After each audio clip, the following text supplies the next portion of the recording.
तर इथं बघा हे जे आहे तर मी हे घेतलेलं आहे गरम पाणी करून, आणि हा छोटा जो ग्लास आहे तर तो ग्लास भरून आपल्याला त्याच्यात ओतायचा आहे व्हिनेगर। तर हे आहे खास अशी किचन टिप्स। तर बघा मी याच्यात ओतलेलं आहे आता व्हिनेगर। आणि आपलं जे भांड्यांचं लिक्विड आहे तर बघा घरात तुम्ही कोणतंही जे काही भांड्यांचं लिक्विड यूज करता तर ते घ्यायचं आहे। जर तुम्ही भांड्यांचं लिक्विड यूज करत नसाल तर त्याचा जो साबण आहे तर तो आपण ज्याप्रमाणे बटाटे किंवा दुसरा काही किसतो तर किसणीने साबण जो आहे तर तो किसायचा आहे आणि अशा पद्धतीने पाण्यामध्ये टाकून घ्यायचा आहे। तर इथे बघा विम जेल जे आहे तर ते पोहेचे आपले मोठे 2 चमचे असतात तर तितपत ते आपण यामध्ये टाकून घ्यायचं आहे। आणि ते टाकल्यानंतर आपले जे किचनचे टॉवेल असतात बरोबर, आपण रोज स्वयंपाक वगैरे करतो तर त्या अशा पद्धतीने तेलकट होतात किंवा खराब, आणि आपण कितीही ब्रशनी घासले तर ते निघत नाही अजिबात। तर वीक मध्ये एकदा तुम्ही ही जी ट्रिक आहे तर ती नक्की यूज करून बघा। नॉर्मली आपण टॉवेल रोज धुतोच, पण चपाती वगैरे करताना किंवा भाजी वगैरे करताना तेलाचे हात किंवा तेल खाली सांडलेलं आपण जेव्हा केव्हा पुसतो तर ते कापड जे आहे तर ते अजिबात क्लीन होत नाही किंवा निघत नाही। तर त्यातला जो तेलकटपणा आहे तर तो जाण्यासाठी आणि छान प्रकारे क्लीन होण्यासाठी अशी जी ट्रिक आहे तर ती तुम्ही एकदा नक्की करून बघा। तर इथे बघा पाण्यात टाकल्या त्याची जी रिॲक्शन आहे तर ती व्हायला सुरुवात झालेली आहे। तर अशाच पद्धतीने जे आहे तर ते मी किचनचे सगळे टॉवेल जे आहे तर ते वीक मध्ये एकदा अशा पद्धतीने धुत असते। तर यामध्ये आपल्याला 10 ते 15 मिनिट जे आहे तर ते असेच भिजत ठेवायचे आहे की जेणेकरून ते चांगले भिजले जातील आणि लवकर निघतील यासाठी। तर अशा पद्धतीचा जो स्पोकचा चमचा आहे तर तो घेऊन आपल्याला छान असं मिक्स करायचं आहे, कारण हे जे पाणी आहे ते आहे गरम, हाताला वगैरे चटका लागणार नाही याची तुम्ही काळजी घ्यायची आहे। सो आजची जी ट्रिक आहे ती तुम्हाला कशी वाटली ती मला कमेंट्स मध्ये सांगायला अजिबात विसरू नका। चॅनल नवीन असाल, चॅनलला सबस्क्राईब केलं नसेल तर चॅनलला आवर्जून सबस्क्राईब करा, शेअर करा आणि कमेंट्स करा। अशाच तुमच्या मैत्रिणींसोबत किचनच्या ज्या टिप्स आहेत तर त्या शेअर करायला अजिबात विसरू नका की जेणेकरून ह्या टिप्सचा त्यांना सुद्धा खूप छान प्रकारे फायदा होईल यासाठी।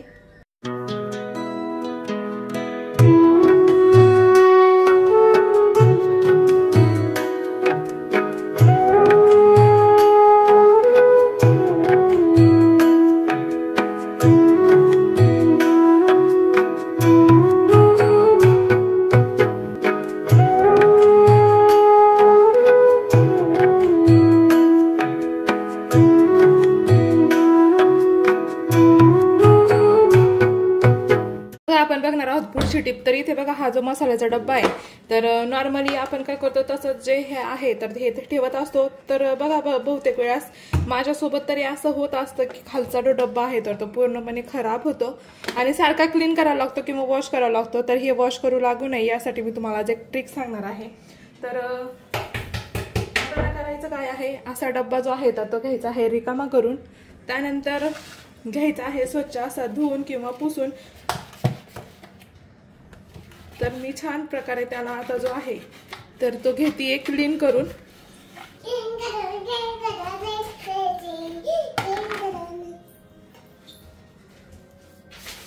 तर त्यानंतर घ्यायचा आहे असा न्यूजपेपर आणि तो जो आहे तर आपल्याला याच्यामध्ये ठेवायचा आहे असा मांडून।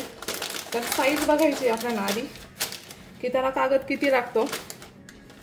तर याच्या खाली म्हणजेच की अर्धा तर हा घ्यायचा आहे अशा पद्धतीने आपण फाडून किंवा कापून सुद्धा तुम्ही घेऊ शकता।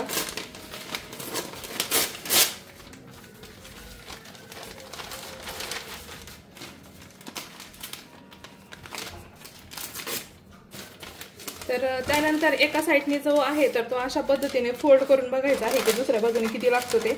तर हे जे कोपरे आहेत तर ते तुम्ही कट करू शकता किंवा ह्या अशा पद्धतीने जे आहेत तर ते कोपरे आपण घ्यायचे आहेत फोल्ड करून। तर इथे तुम्ही बघू शकता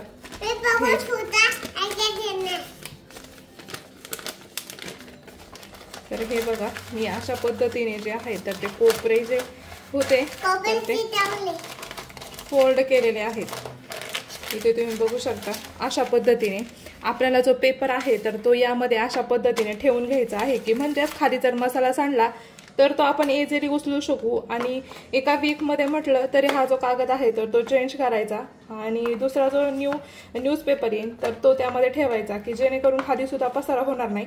आणि आपलं जे वॉचचं सारखं काम आहे की सारखं धुवा पुसा ही जी कामं आहेत तर ती खूप कमी होतील आणि आपला जो वेळ आहे किचन मधला तर तो खूप सारा वाचेल।